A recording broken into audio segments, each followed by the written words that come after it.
Okay so welcome back to another video of CCNP wireless series. और इस video में चलिए हम बात कर लेते हैं कि जब आपका सिग्नल इन ट्रांजिट है ना, तो जब आपने एक रिक्वायर्ड RF पावर के साथ अपने सिग्नल को ट्रांसमिट किया फ्रॉम योर ट्रांसमिटिंग साइड, फिर वो फ्री स्पेस जो है ना, आपकी जो वायरलेस पार्ट जिसको बोलते हैं, एयर में से ट्रेवल करता है और फिर रिसीविंग एंड पे पहुंचता है आपका। तो वो अल्टीमेट रिसीविंग एंड भी हो सकता है और वो इंटरमीडिएट रिसीविंग एंड भी हो सकता है। तो वहां पे पावर चेंजेस जो हैं आपके, उसको मेजर करना, और कुछ टर्म्स आती हैं रिसीविंग एंड से, एक EIRP को डिस्कस करेंगे। और तो थोड़ा सा मैं यहाँ पे ड्रॉ कर देता हूँ जैसे, तो एक मेरे पास यहाँ पे ट्रांसमीटर एंटीना होगा, फिर मेरे पास ये ओपन स्पेस है मेरे पास यहाँ पे, देन यहाँ पे मेरे पास रिसीवर होगा कोई भी। ठीक, तो कुछ टर्म्स होगी जो मैं सेंडिंग साइड से डिस्कस करूंगा, बात करूंगा, वो रहेगी EIRP। ठीक है, जो मैं रिसीव करूंगा वहां पे बात करेंगे RSSI के बारे में। फिर यहाँ पे मैं बात करूंगा फ्री स्पेस पाथ लॉस के बारे में, है ना, FSPL। और अल्टीमेटली इसके बेसिस पे फिर मैं तीनों पैरामीटर के बेसिस पे बात करूंगा लिंक बजट की। ठीक है, अब ये क्या है थोड़ा सा जान लेते हैं। EIRP है मेरी जो क्या था, एनहांस्ड, चलो मैं इसका, मेरे को नहीं ध्यान आ रहा है अभी क्या है इसकी फुल फॉर्म, वो देख लेंगे आगे नोट्स में। और RSSI की याद आ रही है क्या मेरे को, रिसीव्ड सिग्नल स्ट्रेंथ इंडिकेटर। ठीक है, हाँ ये है एनहांस्ड आइसोट्रोपिक रेडिएटेड पावर। तो इसकी सेंस बता देता हूँ क्या है, कि एटलीस्ट आपकी इस एंड से कितनी पावर के साथ आपका सिग्नल ट्रांसमिट किया जाए कि वो एक इनफ इंटेंसिटी, इनफ स्ट्रेंथ के साथ रिसीव किया जा सके, ताकि उसका यूज किया जा सके रिसीवर के द्वारा, उसको पता लगे। जैसे अभी अगर मैं बहुत आराम से बोलना शुरू कर दूं इस तरह से, तो आपको मतलब भाई ईयरफोन भी लगा लो, आपको उससे नहीं समझ आएंगी बातें। तो कितनी स्ट्रेंथ से मैं अभी बोलूं, और अगर बहुत चीखने लग जाऊंगा तो वो भी आपके लिए फिर एक नॉइज हो जाएगी, बहुत ज्यादा भी अगर मैं इंटेंसिटी कर दूंगा। तो कितनी एक्सपेक्टेड वैल्यू रहे जो आप ट्रांसमिट करो, वो EIRP कहलाती है ना। तो isotropic radiated power, E for enhanced है, क्या क्या है वो देखेंगे। चलो, फिर यहाँ पे क्या देखो, कोई भी सिस्टम अब आपका क्या बोलते हैं उसको, आइडियल तो होता नहीं है कुछ ऐसा, जीरो रेजिस्टेंस वाली तो चीज है नहीं, है ना। तो यहाँ पे फिर हम बात कर लेते हैं आपके लॉस की। तो फ्री स्पेस पाथ में जो लॉस है वो इंड्यूस होता है। मान लो आपने एक सर्टेन अमाउंट है 100, क्या बोलते हैं, DB। अच्छा ये भी बात करेंगे, अभी हम DB की जगह DBM लिखेंगे यहाँ पे। तो फिलहाल मैंने लास्ट में आपको क्या बताया था, जब हम DB लॉज की बात कर रहे थे, कि भाई एक ट्रांसमीटर हुआ, एक मान लो एंटीना, और एक दूसरा एंटीना हुआ। ठीक है, इनको कंपेयर किया था हमने TX1 TX2 को। अच्छा, तो कुछ DB लॉज पढ़े थे हमने कि जब इन दोनों की जो रेडिएटेड पावर वैल्यूज है अगर इक्वल है, मान लो इसकी भी 50 थी, इसकी भी 50 थी, तो उसको क्या बोलते थे, 0 DB, कि दोनों 0 DB के लेवल पे हैं। ठीक है, अब जब इसकी जो पावर वैल्यू है वो 50 ना होके होगी 100, मतलब डबल होगी। तो इसका मतलब क्या है, कि इस पे जो वैल्यू थी आपकी DB, मान लो आपकी यहाँ पे वैल्यू आ गई 5 DB, तो इसमें +3 हो जाता था, तो ये 8 DB। तो डबल मतलब +3 डेसिबल। फिर 10 टाइम्स हो जाता था, मान लो इसकी 50 है, इसकी 500 है, 10 टाइम्स, तो इसमें 5 + 10, तो 15 DB। तो ये मैंने आपको कुछ अब बताया था लास्ट में, थोड़ा रिवाइज करवा रहा हूँ। यहाँ पे अगर आप देखोगे, मैंने एज सच DB लिखा है क्योंकि ये आपकी वैल्यूज डायरेक्ट हैं, आपकी एग्जैक्ट वैल्यूज थी। पर अब ये एग्जैक्ट वैल्यू ऐसे थोड़ी ना है, हमारी किस में है, ये मिली वोट के अंदर है। ठीक है, तो इस वजह से DB को भी हम DB मिली वोट, तो इसको लिखते हैं DBM। तो थोड़ा सा ये ध्यान रखना है, DB हमारे जो वायरलेस नेटवर्किंग में पावर के रिलेटिव में मेजर की जाती है, उसको DBM में मेजर करते हैं। तो ये ध्यान रखना है, कई बार DBM लिखा मिलेगा, कहीं DB लिखा मिलेगा, तो इनको प्लस माइनस कर सकते हो आप, ऐसा कोई चक्कर नहीं है। तो इसमें कंफ्यूज नहीं होना। अगर आप कहीं सोचोगे ना कि सर ने कहीं पे DBM लिख रखा है, कहीं पे DB लिखा है, और दोनों को जोड़ भी दिया, तो कोई टेंशन लेने वाली बात अभी है नहीं, आप ऐसा कर सकते हो वायरलेस नेटवर्किंग में। तो उसको मैं पूरे सिग्नल के लेवल पे और अंडर कवर डीप डेप्थ पे कुछ ऐसा नहीं डिस्कस कर रहा, बस जो हमारे काम की चीजें मैं वही बता रहा हूँ एज यूजुअल, है ना। चलिए जी, तो अभी बात क्या कर रहे थे हम, आपके 100 DBM से मान लो आपने पावर जनरेट कर दिया EIRP इधर वाली साइड पे। ठीक है जी, अब मैंने बोला यहाँ पे जब आपने रिसीव किया, वो आपको मिल गई है कितनी, फॉर एग्जांपल 2 DBM। ठीक है, 2 DB। तो यहाँ जो बाकी का 98 है वो क्या हो गया है, लॉस। उसको क्या बोलते हैं, फ्री स्पेस की वजह से इंड्यूस होने वाला पाथ लॉस। ठीक। लिंक बजट क्या, अच्छा EIRP में इसमें क्या होगा कि ये मैक्सिमम वैल्यू जो आपकी रिक्वायर्ड है ट्रांसमिट करो इस वैल्यू पे, कि भाई एटलीस्ट आपको कुछ ना कुछ यहाँ पे एक वैलिड सिग्नल मिले रिसीविंग साइड, वो EIRP। RSSI क्या है, पर्टिकुलर वैल्यू आती है रिसीविंग साइड पे कि अगर इसके इक्वल या इससे ज्यादा होगा रिसीव्ड सिग्नल, तभी आप उसकी सेंस बना पाओगे, उससे डेटा एक्सट्रैक्ट कर पाओगे। इससे कम होगा तो वो टोटली नॉइज है आपके लिए, आप समझ नहीं पाओगे, रिसीवर के लिए वो सिग्नल रिसीव करना ना करना एक बराबर है। तो कम से कम इतनी रिसीव्ड वैल्यू तो होनी चाहिए, सिग्नल जो रिसीव हुआ उसकी स्ट्रेंथ इसके इक्वल कम से कम होनी चाहिए। और ये value vendor to vendor depend करती है, फिर ऐसा कुछ नहीं है कि कोई स्टैंडर्डाइज्ड बॉडी है जो बता देगा कि इतना एटलीस्ट EIRP, इतना एटलीस्ट RSSI, इतना एटलीस्ट लॉस हो, नहीं। एक वेंडर ने डिफाइन कर दिया पर फुट, पर मीटर और पर एंटीना, है ना, तो that will depend according to the vendor. Cisco के लिए अलग होगा, हो सकता है कि जो बाकी लोग हैं उनमें वायरलेस नेटवर्किंग में अलग होगा। तो having said that, let's go and see what we have in the notes. अब ये देखिए, यही हम बात कर रहे थे अभी कि ट्रांसमीटर हुआ, जनरेट किया पावर 100 मिलीवॉट से, यहाँ पे क्या है कि नेट लॉस होगा बीच में फ्री स्पेस की वजह से, और रिसीव किया इसने मान लो इतने मिलीवॉट। तो मिलीवॉट को हम किस में कन्वर्ट करते हैं, डीबी में।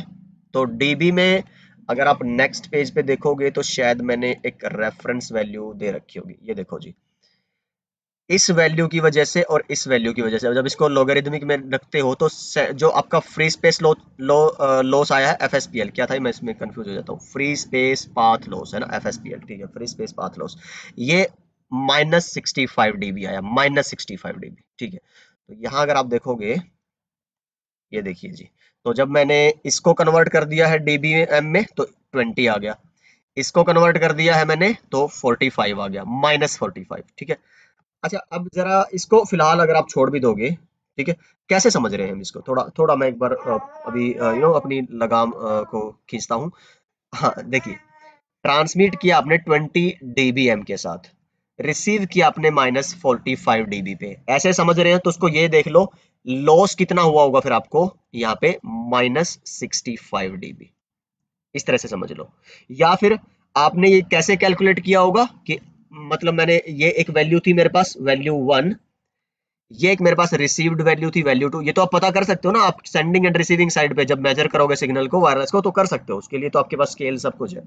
ये कैसे निकालूंगा, मेरे पास एक फॉर्मूला था ना, log 10 वैल्यू 1 बाय वैल्यू 2, ये वैल्यू बाय ये वैल्यू दोनों इसमें रख देंगे, log 10 में करेंगे, तब जो वैल्यू आती थी वो -65, ऐसे निकाला मैंने ये लॉस, ठीक है।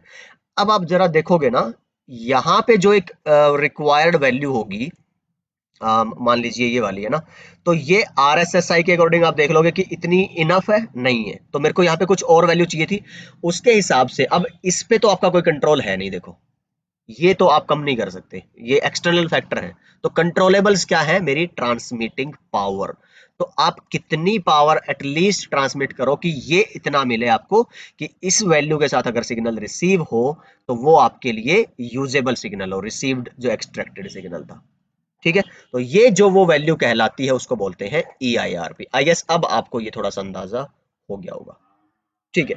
अब EIRP भी दो तीन चीजों पे डिपेंड करती है, क्या, उसकी बात कर लेते हैं।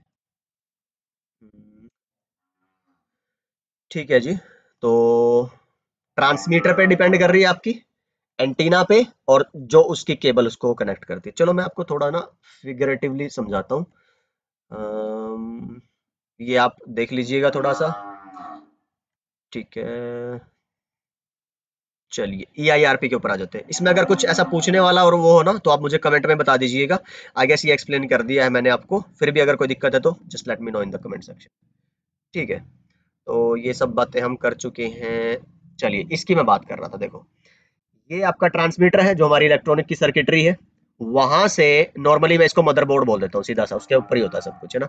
यहाँ केबल के थ्रू आप लेके गए होंगे कहाँ तक, अपने एंटीना तक, ये आपका एंटीना हुआ। तो तीन फैक्टर आ गए जी आपके, कौन से, ट्रांसमिटिंग पावर प्लस जो आपकी केबल। अब देखो केबल में से जब भी कोई डेटा जाएगा तो केबल का अपना भी तो लॉस है, तो ये उसको कम कर देगी, ठीक है जी। मान लो आपने यहाँ से भेज दिया कितना, 25 dB, इसका लॉस था 5 dB, ठीक है। एंटीना के अंदर भी ना अपनी पावर होती है। एंटीना क्या करता है, सिग्नल्स को एक पर्टिकुलर, अगर वो डायरेक्शनल एंटीना है तो एक डायरेक्शन में ऐसे उसको फोकस करवा देगा, और ओमनी डायरेक्शनल है तो हर एक डायरेक्शन में। लेकिन सिंपल सी अगर मैं वर्डिंग में बोलूं तो एंटीना आपकी ये जो पावर है ना सिग्नल की, उसको बढ़ा देता है कुछ एक परसेंटेज से। उस चीज को बोला जाता है आपका गेन।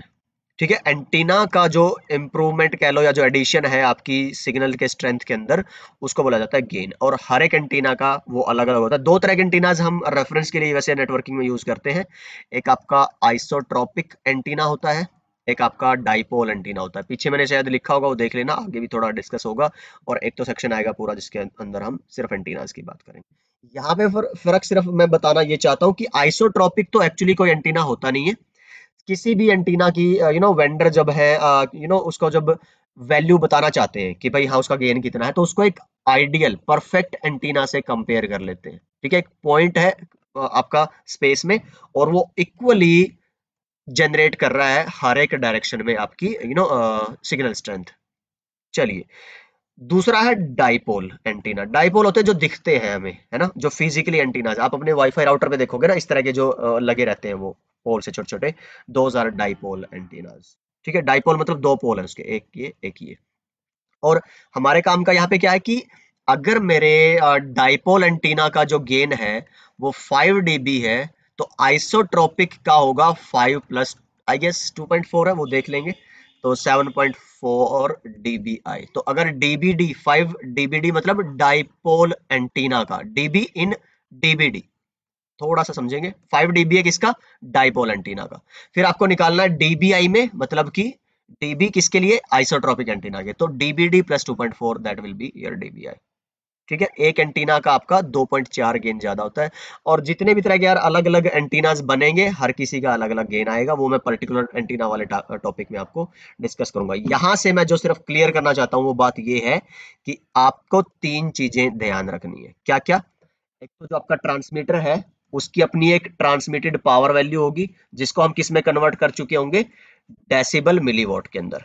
ठीक है, फिर जो केबल होगी यहां से, उसका अपना खुद का एक लॉस होगा, और जो एंटीना है उसका अपना खुद का एडिशन होगा सिग्नल की स्ट्रेंथ के अंदर, जिसको हम किससे जानते हैं, गेन से।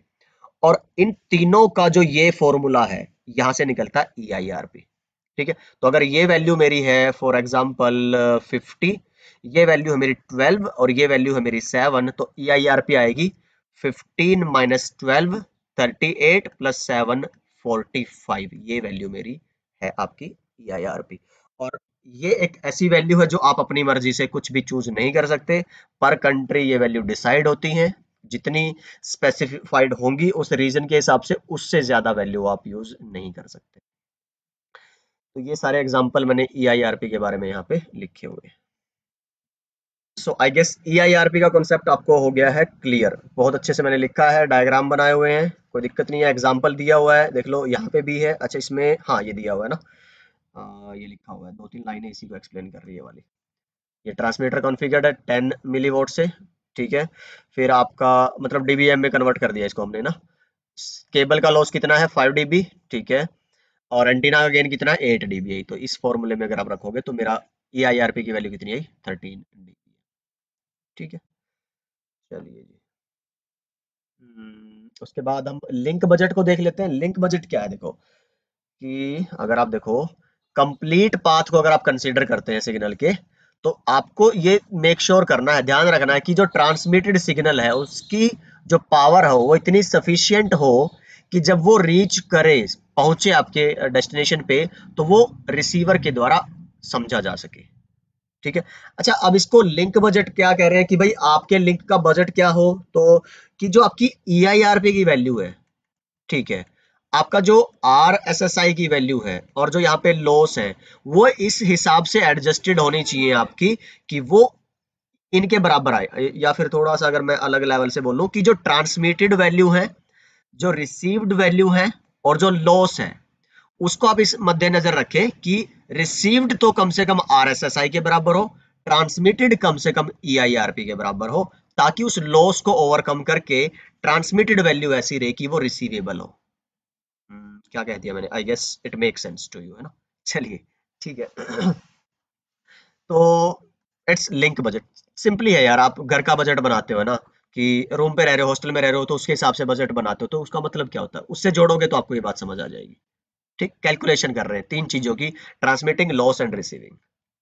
तो तीन चीजों पे डिपेंड कर रहा है, एंटीना के गेन पे, केबल के लॉस पे, फ्री स्पेस पाथ लॉस पे। तो इट्स ओके आई गेस, है ना। चलिए, तो ये एग्जांपल यहाँ पे लिखा हुआ है मेरा, 20 dBm मेरा लॉस और मेरा गेन। तो EIRP कितना आ जाएगा यहाँ से, 20 माइनस टू 18 प्लस 4 22। ठीक है, लॉस कितना है 69, और फिर आपका रिसीविंग साइड पे कितना रहेगा, फिर आप देख लो। तो रिसीव्ड सिग्नल माइनस 45 dBm। तो अब अगर RSSI की वैल्यू के अकॉर्डिंग ये ओके रिपोर्ट है, तो दैट्स फैंटास्टिक। ठीक है। अच्छा, रिसीव्ड सिग्नल का टोटल इसने वो दे दिया है कि आपकी ये जो वैल्यू है, ये क्या आ गई आपकी EIRP निकालने के लिए। ठीक, और फिर इसमें से आप क्या कर दोगे, आपके फ्री स्पेस वाला लॉस आपने क्या कर दिया। वैसे इसको थोड़ा कंफ्यूज नहीं होना है कि आप, मैंने तो लास्ट में नोट्स में आप देखोगे कि ये ऐड हो जाता है। ऐड होने का मतलब होता है कि ये माइनस है, क्योंकि लॉस मतलब माइनस होता है ना, तो प्लस माइनस 69 करोगे तो प्लस माइनस वो माइनस ही हो जाता है। थोड़ा सा मैथमेटिकल अगर हम लगाएंगे इक्वेशंस को। फिर गेन ऐड कर दिया, फिर केबल का लॉस मैंने क्या कर दिया माइनस, तो जो अल्टीमेट मेरे पास आया वो -45 डिग्री। तो इस तरह से आप कैलकुलेट कर सकते हो। इस वैल्यू को फिर RSSI के साथ कंपेयर कर लो कि ये आपके लिए यूजेबल है या नहीं। ओके, RSSI कहाँ से पता चलेगा, जो आपके वेंडर हैं जिनका आप एक्सेस पॉइंट और जो भी वायरलेस की नेटवर्किंग यूज कर रहे हो, उनके आपको मैनुअल में मिल जाएगा। तो आई गेस अब मेरे को ये चीजें बार बार डिस्कस करने का कोई लॉजिक नहीं है, आप पढ़ लीजिएगा। अच्छा, फ्री स्पेस पाथ लॉस कैसे कैलकुलेट किया है, उसके लिए इन्होंने एक फॉर्मूला भी दे रखा है। चलो, ये और अच्छी बात है। क्या क्या यूज कर रहा है इसके अंदर, डिस्टेंस यूज कर रहा है और फ्रीक्वेंसी यूज कर रहा है। आपने कौन सा चैनल यूज किया, उसकी फ्रीक्वेंसी, और फिर डिस्टेंस कितना है आपका किलोमीटर्स के अंदर, है ना, ट्रांसमीटर टू रिसीवर। उसको अगर इस फॉर्मूले में रखोगे आप, तो आपका जो फ्री स्पेस पाथ लॉस आ जाएगा डीबी के अंदर। जैसे लास्ट में मेरा एग्जांपल में कितना आ रहा था, 69 डीबी, -69। तो ये एक इंपॉर्टेंट फैक्टर है ऑब्वियसली लिंक बजट का। तो और किस किस के साथ, गेन एंड केबल लॉस के साथ। ठीक है जी। अब यहां से अगर आप देखोगे ना कि डी किलोमीटर में दिया है, तो जो इंडोर नेटवर्किंग है, मान लो कि आप एक रूम के अंदर है ना, और छोटी सी बिल्डिंग के अंदर एक ही फ्लोर पे, जहां पे ये डी का किलोमीटर क्या, ये तो मीटर होता है कुछ, है ना, 10 20 25 मीटर, तो वहां पे क्या लॉस कम होगा ना। आप एक चीज बड़ा नोटिस, शायद मैंने लिखी होगी, एक स्लाइड होगी, कि जो नजदीक होता है ना आपका ट्रांसमीटर के आसपास का एरिया, वहां पे लॉसेज सबसे ज्यादा होते हैं। ठीक है, और वहां पे आपको फिर जो मॉड्यूलेशन वाली टेक्निक्स है वो भी हायर यूज करनी पड़ती है, अगर वहां पे आपको ज्यादा डेटा ट्रांसफर करवाना है तो हाई स्पीड के साथ। तो वो मैं आगे डिस्कस करूंगा मॉड्यूलेशन और उन सब की टेक्निक्स के अंदर। आई गेस इसी में आएगा आपका DRS, एक जो कॉन्सेप्ट आएगा, तो वही मैंने यहाँ पे डिस्कस किया है इन वाली स्लाइड्स के अंदर। Even at 1 meter away, the effects of free space causes a loss of around 46 dBm, which is quite a lot. तो ये नेग्लिजिबल नहीं होता शॉर्टर डिस्टेंस पे, चाहे d किलोमीटर्स में हो।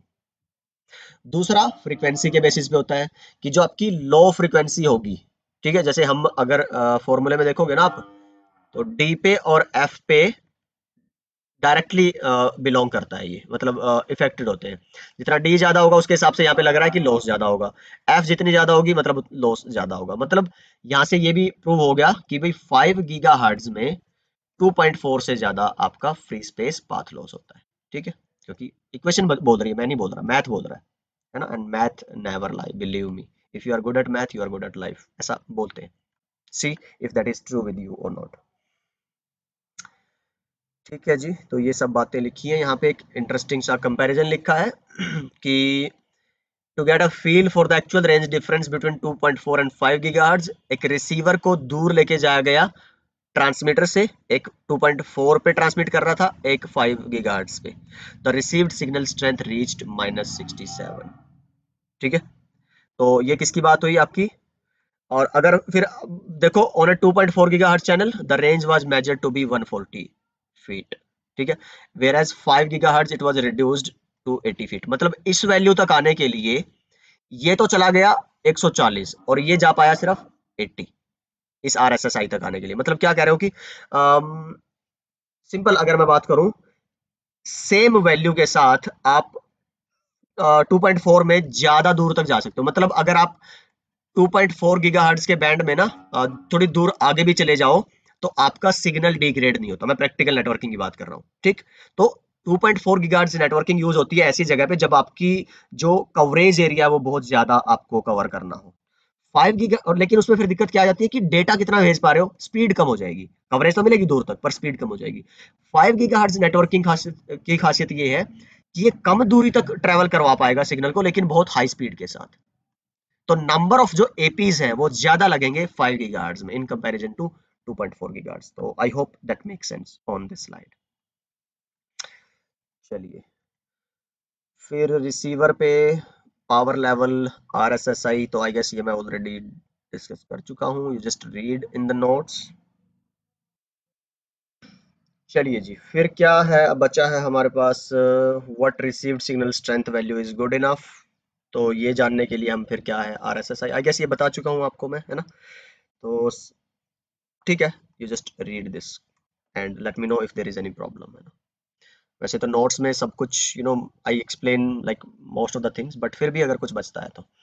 देन फिर नॉइज की बात होती है कि जो सिग्नल आप रिसीव करते हो वो जरूरी नहीं है कि जो आपको रिसीव करने हैं वही रिसीव हो रिसीवर की साइड पे, है ना। नहीं, अभी जैसे मैं रिकॉर्डिंग कर रहा हूँ, आपको इंटरेस्ट है मेरी वॉइस में, लेकिन अगर बाहर कोई ऐसी आवाज आ रही है ना, चाहे वो मेरे काम की हो, चाहे वो कुछ ऐसी बड़ी ही कोई प्यारी सी चीज, कोई बच्चे के बोलने की हंसने की आवाज हो, पर इस टाइम ये कॉन्सेप्ट समझते हुए आपके लिए वो क्या है, नॉइज है ना। तो वो अनइंटेंडेड सिग्नल्स हैं, उनको हम क्या बोलते हैं फिर, नॉइज।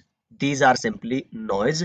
एंड उसका जो लेवल है, अब वो बच्चा आराम से हंस रहा है अलग बात है, बहुत तेज तेज से रो रहा है तो अलग बात है, वो उसको बोलते हैं noise floor. Received signal strength जो है और जो नॉइज है, इनकी जो कंपैरिजन या इनका जो एक तरह से क्या बोलते हैं उसको, जो रेशियो है वो कहलाता है आपका SNR, signal to noise ratio. और जितना ये ज्यादा होगा उतना अच्छा है, ठीक है। यहाँ पे एग्जांपल भी लिखा हुआ है कि it is easy to ignore noises as long as the noise floor is well below what you are trying to hear. तो जो मेरी आवाज है अगर वो इनफ स्ट्रॉन्ग है इन कंपैरिजन टू उस बच्चे के हंसने की या रोने की आवाज से, तब तक आपको उतना फर्क नहीं पड़ेगा। लेकिन अगर वो कोई बहुत अनोइंग सा बच्चा है ना, और वो इतनी तेज से रो रहा है कि मतलब मेरी आवाज फिर आपको इरिटेटिंग लगने लगेगी, है ना, दैट मीन्स वो नॉइज फ्लोर क्या होगा फिर, हाइयर होगा then what you are trying to hear. और ये एग्जांपल आप यहाँ पे इससे अंदाजा लगा सकते हैं। तो for the RF signal to be received and understood clearly, the signal strength must be greater than the noise floor by at least a decent amount. और कौन सा सिग्नल स्ट्रेंथ, जो रिसीव्ड सिग्नल स्ट्रेंथ है, ठीक है। अब उसके बाद अगर आप बात करो एसएनआर की, मैंने बता दिया, तो डिफरेंस है आपका सिग्नल और नॉइज के बीच में, दैट इज योर एसएनआर। और डीबी में मेजर किया जाता है, higher value obviously preferred value होती है। तो यहाँ देख लो आप इस फिगर के अंदर, आपको चीजें आई गेस क्लियर हो जाएंगी।